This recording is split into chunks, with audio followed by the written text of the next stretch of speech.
नमस्कार. 9:30च्या बातमीपत्रात मी पर्णिका हेदवकर आपलं स्वागत करते. सुरुवातीला एक नजर ठळक बातम्यांवर. मेक इन इंडिया दरम्यान विविध देशांशी झालेल्या सामंजस्य करारांमुळे राज्यात 6,11,000 कोटींची गुंतवणूक. मुख्यमंत्री. किरकोळ व्यापार, बंदर व्यवस्थापन, इलेक्ट्रॉनिक उद्योग, अनुसूचित जाती जमातींना उद्योगात सवलत आणि एक खिडकी योजना हे महत्त्वाचे मुद्दे.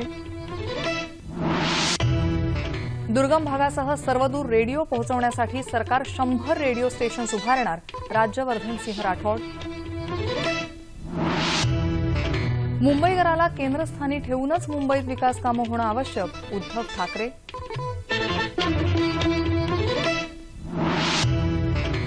व्यवहारात अनियमितता आढळल्यामुळे अनेक सहकारी बँकांच्या आजी माजी संचालकांना सहकार खात्याची कारणे दाखवा नोटीस.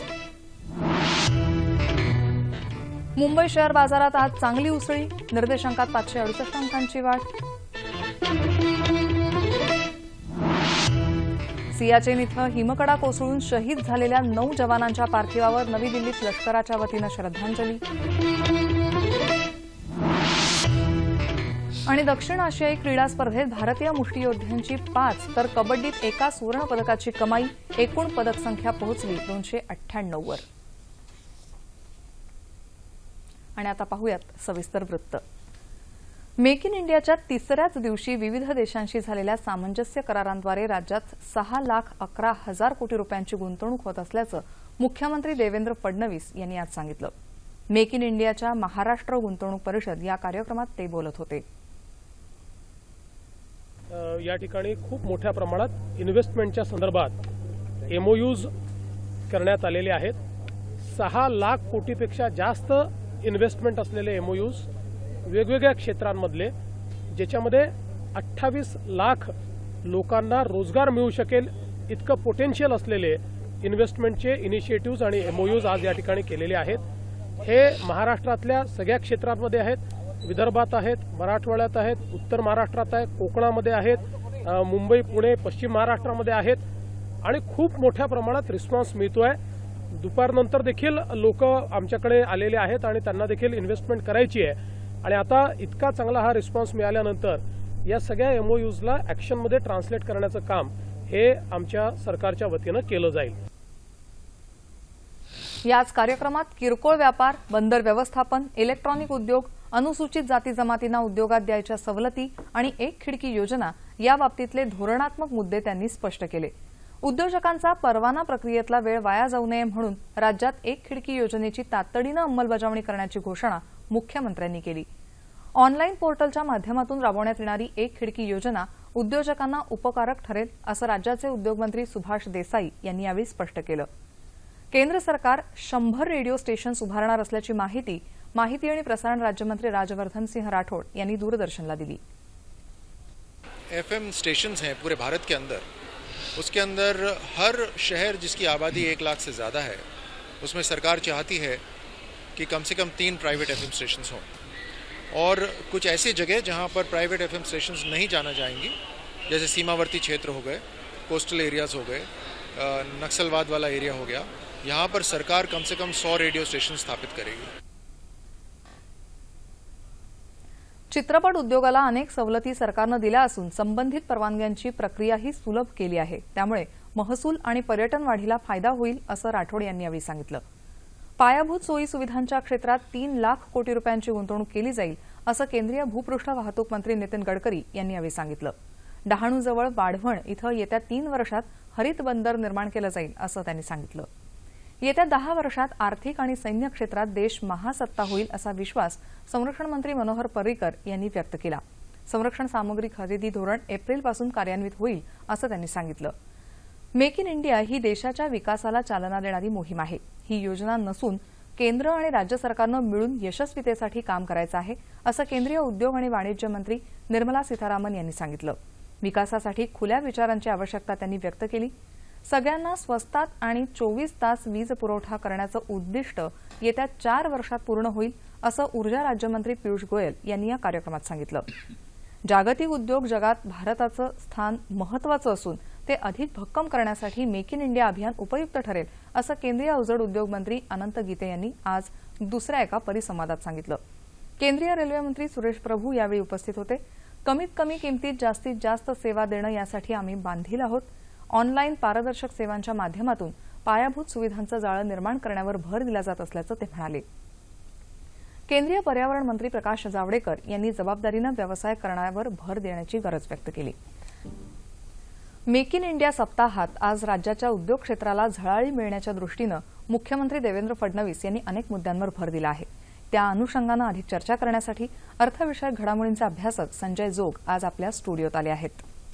नमस्कार सर, 9:30च्या बातम्यांमध्ये आपलं स्वागत. नमस्कार.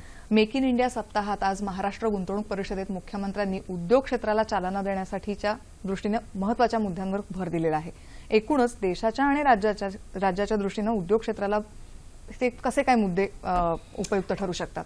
चर्चेला सुरुवात करण्यासाठी आपण असं एक बघूया. मुळातच मेक इन इंडिया हे काय आहे, तर आत्ताच्या घडीला ज्या ज्या वेळेला संबंध जागतिक लेव्हलला विचार केला तर भारत हा आत्ता साधारण एकमेव असा देश येईल. म्हणजे चायना होतं, पण चायना आता आर्थिक अडचणी आल्यामुळे भारत असा एक देश म्हणजे असं दिसून येईल की ज्याची आता जीडीपी ग्रोथ ही साधारण 7 ते 7.4% वाढेल. याचा आपण जर का जागतिक लेव्हलला विचार केला तर साधारण युरोप आणि युएसए ह्या आता साधारण 2 ते 5% दरम्यान कुठेतरी आहेत. पण बाकीच्या जे देश आहेत ते सध्या निगेटिव्ह झोन किंवा अत्यंत कमी अशा ग्रोथ रेटमध्ये आता वावरताना दिसतात. अशा वेळेला केंद्राने 2014 साली जेव्हा हे बीजेपी प्रणित सरकार आल्यानंतर मेक इन इंडिया हा जो इनिशिएटिव्ह घेतला त्याचा मेन एक उद्दिष्ट जे आता जाणवतं ते म्हणजे मॅन्युफॅक्चरिंग सेक्टर याला भर देणं, पर्यायाने भारत हे मॅन्युफॅक्चरिंगसाठी हब म्हणून निर्माण करणं आणि त्याचबरोबर ज्या वेळेला इतर देशांमध्ये ही जी इकॉनॉमी स्लंप जी जाणवते त्याचा आपल्याला ऍडव्हान्टेज घेऊन मग मेक इन इंडिया, मग परदेशी जे गुंतवणूकदार येत आहेत तर त्यांना इथेच बोलवून त्यांच्याकडनं आपण आपल्या लागणाऱ्या गोष्टी बनवणं आणि त्याच भारताकडनं एक्सपोर्ट करणं. त्यामुळे याच्यात 2 इनिशिएटिव्ह आहेत. एक म्हणजे भारत हा मॅन्युफॅक्चरिंग हब बनणं आणि त्याचबरोबर जे कंट्रीच्या देशातलं वेगळे जे गुंतवणूकदार आहेत त्यांना इथे सुविधा देऊन त्यांच्यातर्फे जे होणारे प्रोडक्ट्स आहेत ते सुद्धा बाहेर पाठवणं. त्यामुळे मेक इन इंडिया इनिशिएटिव्ह हा अत्यंत दृष्टीने महत्वाचा आहे. एक म्हणजे आता जी आपण 7.4 ते 7.6 पर्यंत पोहोचणार आहे, आताचे नवीन जे आकडे आले त्यानुसार ती आपण डबल जीडी कडे पोहोचू, याच्यावर एक त्याला एक उपयोग होईल.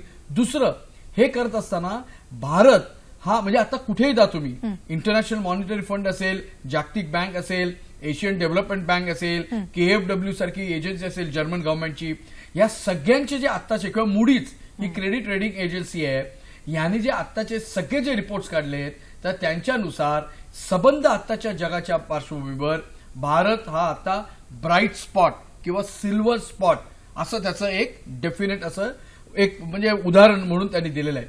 अशा वेळेला मेक इन इंडियातर्फे एका बाजूला मॅन्युफॅक्चरिंग, दुसऱ्या बाजूला सर्व्हिसेस आणि मॅन्युफॅक्चरिंग यांची सांगता आणि तिसऱ्या बाजूला राज्यांना ह्या संबंध मेक इन इंडियामध्ये सहभागी करून गेलं, हा अत्यंत महादृष्टीने महत्वाचा एक पाऊल उचललेला आहे. याला जोडूनच आणखीन एक महत्व आहे म्हणजे देशाचे वित्तमंत्री नेहमी सांगत असतात की आता सध्या आपल्या देशाची जी एकूण स्ट्रक्चर आहे फेडरल स्ट्रक्चर, तर त्यामध्ये कॉपरेटिव्ह आणि कॉम्पिटिटिव्ह फेडरलिझम हा आता म्हणजे प्रमोट केला पाहिजे.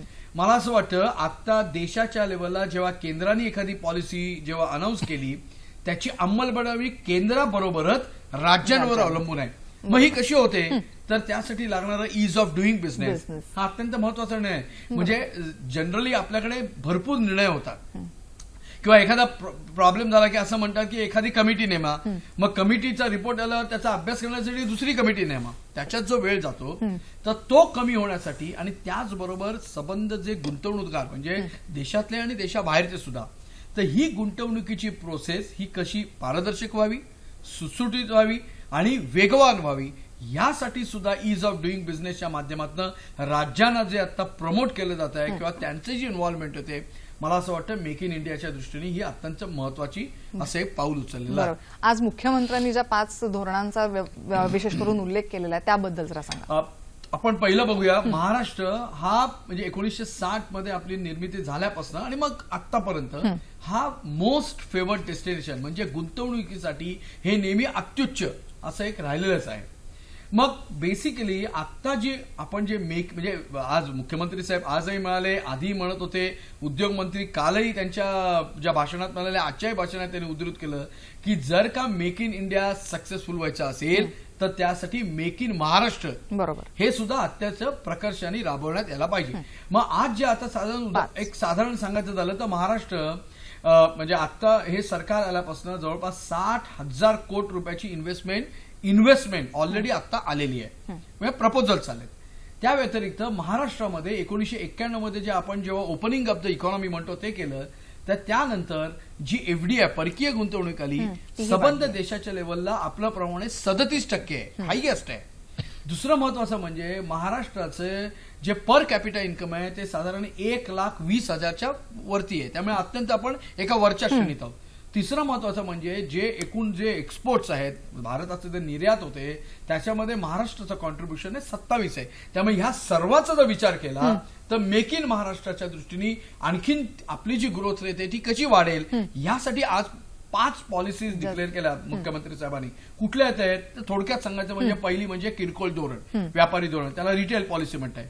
दुसरं म्हणजे आपल्याला 720 किलोमीटरची एकूण कोस्टलाईन मिळालेली आहे, तर त्यासाठी लागणारी पोर्ट आणि मग जेटीच्या संदर्भातली योजना.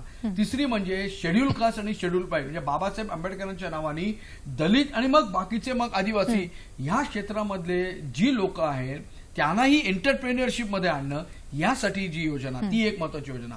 चौथी म्हणजे महाराष्ट्रामध्ये इलेक्ट्रॉनिक्सचा धंदा हा वाढू शकतो, म्हणजे तो नुसताच मुंबई, पुणे, नाशिक, औरंगाबादमध्ये इथे सीमित न होता विदर्भ, मराठवाड्यात जाऊ शकतो. त्यामुळे इलेक्ट्रॉनिक्स कसं होईल आणि महाराष्ट्र हे इलेक्ट्रॉनिक्सचा हब म्हणजे साधारण 2020 सालापर्यंत कसं होईल की ज्यामुळे त्याची वार्षिक उलाढाल आहे ती साधारण $12 बिलियन.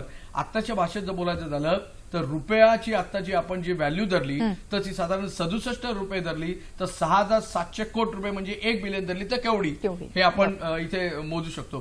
तर त्यामुळे हे एक महत्वाचं धोरण. आणि 5वं सर्वाचं म्हणजे एक खिडकी योजना, म्हणजे त्याला single window scheme. Single window policy सगळीकडे होती, महाराष्ट्रात सुद्धा होती, फक्त प्रॉब्लेम होत होता single window with multiple tables. तर आता सुद्धा काय होणार आहे की या सिंगल विंडो पॉलिसी खाली मी एखादा उद्योजक आहे, मला एखादी इथे इंडस्ट्री फॉर्म करायची आहे, तर त्यासाठी लागणाऱ्या ज्या परमिशन म्हणजे काय काय वेळेला एकासाठी 37 टेबलावर फिरत राहते माझी फाईल.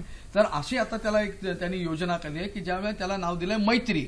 म्हणजे एका विंडो खाली समजा ह्या सगळ्या 17, 18, 30 जे वेगळे डिपार्टमेंट त्याची मग पोट खाती हे जे सगळे एकत्र बसणार आणि मग पर्यायाने जे आलेलं प्रपोजल आहे त्याच्या एकदम क्लिअरन्सच्या दृष्टीने कसं होईल याकडे लक्ष देण्यात येईल. त्यामुळे आत्ताच्या ज्या 5 पॉलिसीज आहेत या अत्यंत महाराष्ट्राच्या दृष्टीने महत्वाच्या आहेत.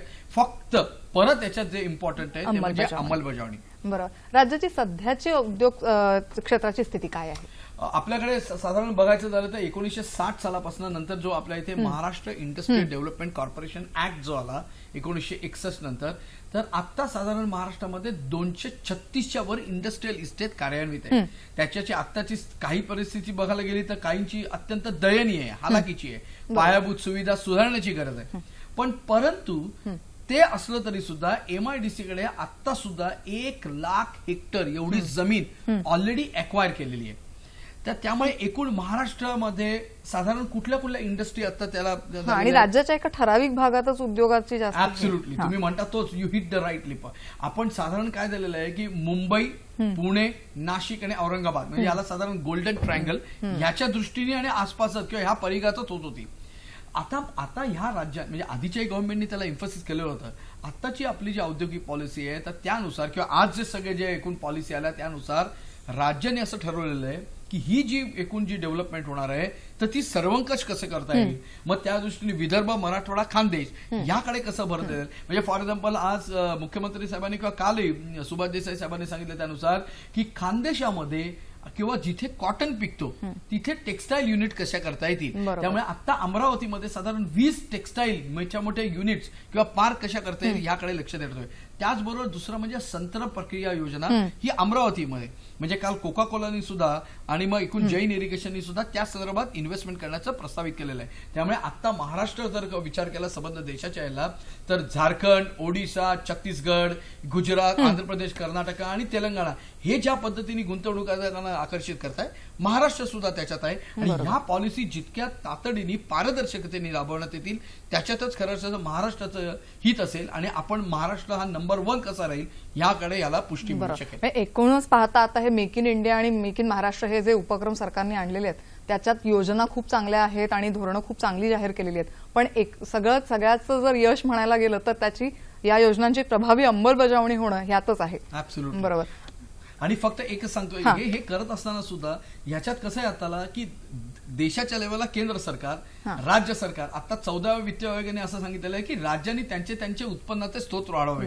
मला असं वाटतं इट इज अपॉर्च्युनिटी आणि हे क्रायसिस. आता फॉर एक्झाम्पल आपल्याकडे दुष्काळाचं सावट आहे तर अशा वेळेला सुद्धा ही क्रायसिस आपण अपॉर्च्युनिटीकडे कसं बघू याकडे जर लक्ष दिलं तर एका बाजूला मेक इन इंडिया ही नुसती शहरापुरती सीमित न राहता मग त्याच्यामध्ये ग्रामीण भाग, शेतकरी, कष्टकरी ह्यांना जर इन्व्हॉल्व्ह करून झालं तर खऱ्या अर्थाने ही इन्क्लुझिव्ह ग्रोथ करू शकेल.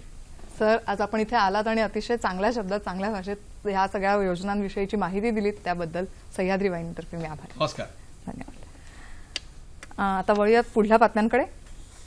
मुंबईचं महत्त्व कधीच कमी होणार नाही म्हणूनच मूळ मुंबईकराला केंद्रस्थानी ठेवूनच इथली विकास कामं व्हायला हवीत असं मत शिवसेना पक्षप्रमुख उद्धव ठाकरे मेक इन इंडियाच्या एका कार्यक्रमात त्यांनी व्यक्त केलं.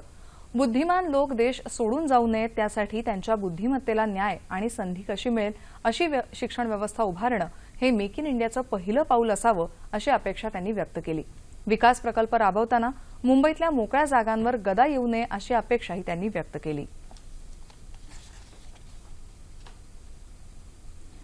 मुंबई उच्च न्यायालयाचे मुख्य न्यायाधीश म्हणून न्यायमूर्ती धीरेंद्र हिरालाल वाघेला यांनी आज शपथ घेतली. राजभवनाच्या दरबार सभागृहात झालेल्या छोटेखानी समारंभात राज्यपाल चे विद्यासागर राव यांनी वाघेला यांना पदाची शपथ दिली. या शपथविधी समारंभाला राज्याचे मुख्यमंत्री देवेंद्र फडणवीस, पालकमंत्री सुभाष देसाई, राज्यमंत्री दीपक केसरकर, महाधिवक्ता श्रीहरी अणे, राज्याचे मुख्य माहिती आयुक्त रत्नाकर गायकवाड आदी उपस्थित होते.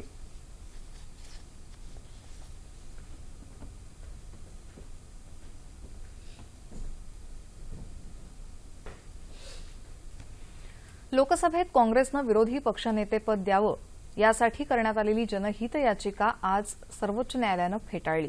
लोकसभेत विरोधी पक्षनेतेपद मिळवण्याकरता आवश्यक असलेली 55 ही सदस्य संख्या काँग्रेसकडे नाही.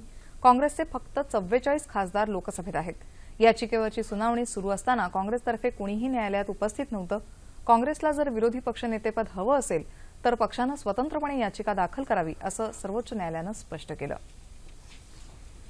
राज्यात काही संस्था शिक्षणाचं व्यापारीकरण करत आहेत, पण नवी पिढी घडवण्याचं काम करणाऱ्या चांगल्या संस्थांना केंद्र आणि राज्य सरकारनं मदत केली पाहिजे असं मत राष्ट्रवादी काँग्रेसचे अध्यक्ष शरद पवार यांनी आज सांगलीमध्ये व्यक्त केलं.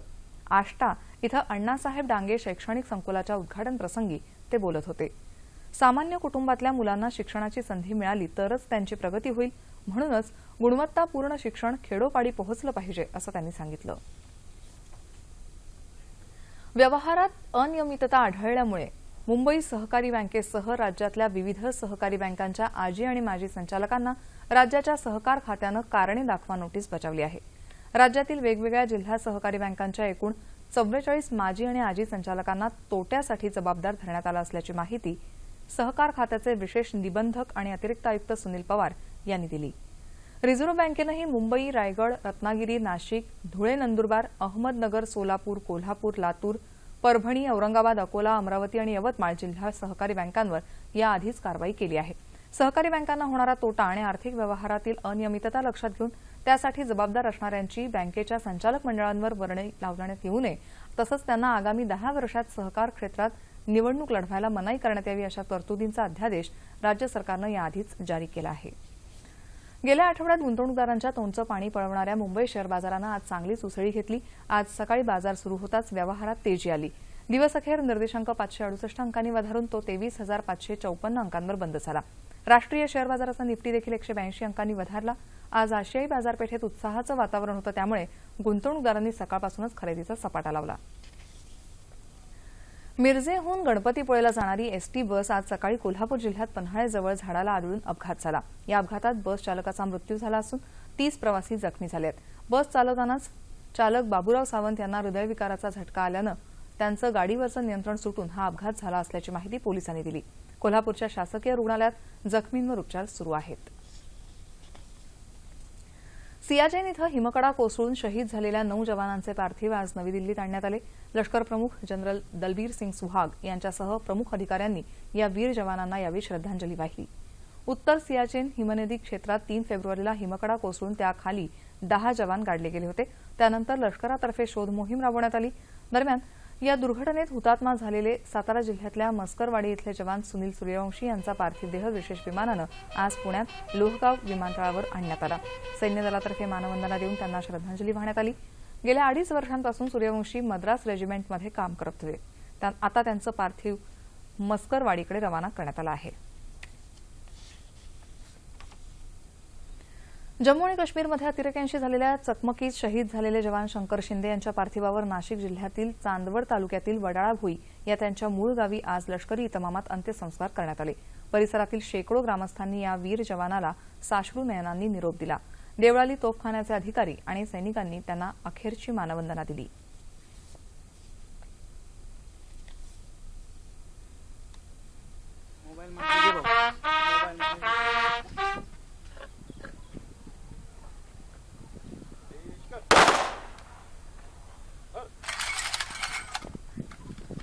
गुवाहाटी इथं सुरू असलेल्या दक्षिण आशियाई क्रीडा स्पर्धेत पुरुष कबड्डी सामन्यात भारतानं पाकिस्तानला 9-7 नमवत सुवर्ण पदक पटकावलं आहे। त्याचबरोबर 5 सुवर्ण पदकांची कमाई करत भारतीय मुष्टियोद्ध्यांनी आजचा दिवस गाजवला।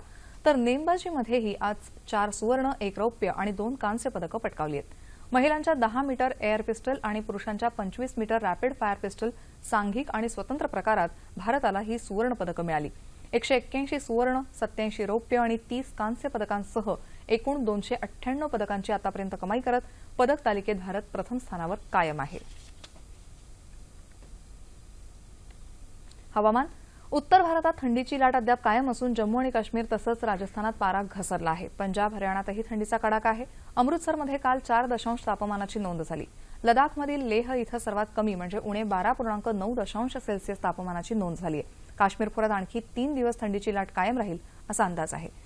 राज्यात कोकण भागात तापमानात किंचित घट झाली आहे। येत्या 24 तासात विदर्भात, मध्य महाराष्ट्रात आणि मराठवाड्यात तुरळक ठिकाणी मेघगर्जनेसह पाऊस पडण्याची शक्यता आहे। तापमान अंश सेल्सिअसमध्ये मुंबई कमाल 30, किमान 16, नागपूर 33-20, पुणे 33-16, औरंगाबाद 33-20, नाशिक 33-13, कोल्हापूर 33-19, रत्नागिरी 31-17, सोलापूर 36-22 आणि अमरावती कमाल 34, किमान 20 अंश सेल्सिअस। शेवटी ठळक बातम्या पुन्हा एकदा। मेक इन इंडिया दरम्यान विविध देशांशी झालेल्या सामंजस्य करारांमुळे राज्यात 6,11,000 कोटींची गुंतवणूक, मुख्यमंत्री।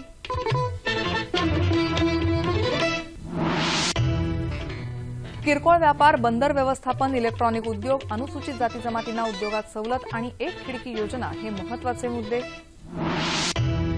दुर्गम भागासह सर्वदूर रेडिओ पोहोचवण्यासाठी सरकार 100 रेडिओ स्टेशन्स उभारणार, राज्यवर्धन सिंह राठोड।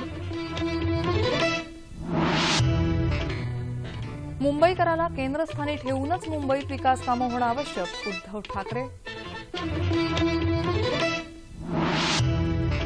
व्यवहारात अनियमितता आढळल्यामुळे अनेक सहकारी बँकांच्या आजी माजी संचालकांना सहकार खात्याची कारणे दाखवा नोटीस।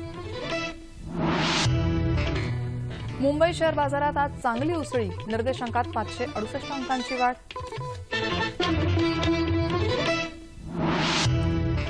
सियाचेन इथं हिमकडा कोसळून शहीद झालेल्या 9 जवानांच्या पार्थिवावर नवी दिल्लीत लष्कराच्या वतीनं श्रद्धांजली। आणि दक्षिण आशियाई क्रीडा स्पर्धेत भारतीय मुष्टियोद्ध्यांची 5 तर कबड्डीत 1 सुवर्ण पदकाची कमाई, एकूण पदक संख्या पोहोचली 298 वर। याबरोबरच हे बातमीपत्र संपलं। तेव्हा पुन्हा भेटूया उद्या सकाळी 8:30 वाजता आपल्या सह्याद्री वाहिनीवर। नमस्कार।